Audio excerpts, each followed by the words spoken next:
जी नमस्कार दीपक जी, मुझे साइकिल का निशान मिला है। पिछली बार भी मेरे मामा जी कीमत बंसल जी यहाँ से पार्षद हैं और उनके पास भी जो चुनाव निशान था वो साइकिल का निशान था।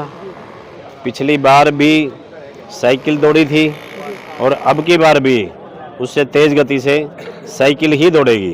सर, क्या कुछ विकास के मुद्दे रहेंगे आपके जो चुनावी मुद्दे हैं? देखिए दीपक जी, वो मैं पहले कई बार बता चुका कि भी हुड्डा के अंदर जो जितने भी हमारे साथी मतदाता रहते हैं या वार्ड 1 में जो रहते हैं, हुड्डा से बाहर भी बहुत सारे लोग रहते हैं।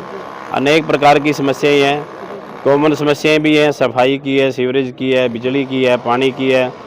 और इसके अलावा जो यहाँ से गंदा नाला है हुड्डा के पास, वहाँ से बरसात के दिनों में पानी ओवरफ्लो होके घरों में घुस जाता है। तो उस पर विशेष नज़र रहेगी कि इसका कोई ना कोई समाधान ऐसा ढूंढा जाए जिससे ये गंदा नाला ही यहाँ से साफ़ हो जाए। तो उसमें मैं सांसद जी के सहयोग से और अगर विधायक जी का सहयोग मिला तो उनके सहयोग से मैं जो ये नाला है, नाले को हम बिल्कुल समाप्ति की ओर लेके जाएंगे। कोई अल्टरनेट ढूंढेंगे इसका। और जैसे हुड्डा के अंदर बंदरों का भी आतंक है, बच्चों के काट लेते हैं और चारों तरफ से हुड्डा खुला हुआ है। चोरों की पिछले दिनों भी कई घटनाएं हुई हैं, इससे भी हुड्डा के लोग परेशान हैं। चाहते हैं सभी लोग कि भी हुड्डा के चारों तरफ से कोई ना कोई फेंसिंग हो, चार दीवारी हो, बंद हो। खाली गेट लगे हुए हैं, गेटों से साइडों से लोग निकल जाते हैं जिनको शरारती तत्व जो हैं।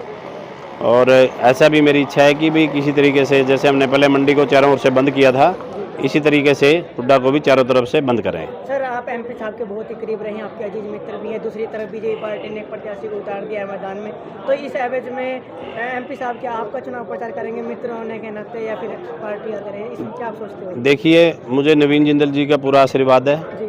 उन्हीं के कहने से मैंने फार्म भरा है और मेरे को कंप्रोमाइज़ के लिए भी मेरे ऊपर दबाव डाला गया। लेकिन जब तक मैंने बोला कि जब तक सांसद जी नहीं कहेंगे तब तक मैं इस ओर नहीं जाऊंगा, चुनाव लड़ूंगा। उनका मुझे आदेश है चुनाव लड़ने का, उनके सहयोग से, उनके आशीर्वाद से चुनाव लड़ूंगा। और जहां तक रही बात सिंबल की, इस चुनाव के अंदर ये भाईचारे का चुनाव है, इसमें बीजेपी के सिंबल का कोई महत्व नहीं है। बीजेपी का जो सिंबल है, बहुत से लोगों ने सिंबल को ही ठुकरा दिया, क्योंकि ये जो चुनाव है ये भाईचारे का चुनाव है। हमने कोशिश भी करी कि भाई इन वार्डों में सिंबल का प्रयोग ना हो, जिससे भाईचारा ख़त्म ना हो। लेकिन चलो, जैसे कैसे भी सिंबल आया है तो उसका मुझे लगता है कि भाई उससे बीजेपी को नुकसान ही होगा। आपको साइकिल का चुनाव चिन्ह मिला है, तो ये साइकिल कितना तेज दौड़ेगा ये और बता दीजिए। देखिए, वैसे साइकिल आमतौर पर मैक्सिमम 30 से 40 की स्पीड पे दौड़ता है, लेकिन हम इसको XUV की स्पीड से दौड़ाएंगे, 120 और 130 की स्पीड से दौड़ाएंगे। आप राजनीति में पिछले काफ़ी समय से सक्रिय रहे हैं, 8 बार मंडी के प्रधान रह चुके हैं, तो इसका फ़ायदा क्या आपके वार्ड वासियों को मिलेगा? जी मिलेगा ज़रूर। जो आदमी मेहनती है, जो काम करने वाला है। अब मैं अगर आप क्या सिर्फ मकसद सिर्फ MC बनना होता है तो आप लोगों को काम नहीं कर सकते आप लोगों के।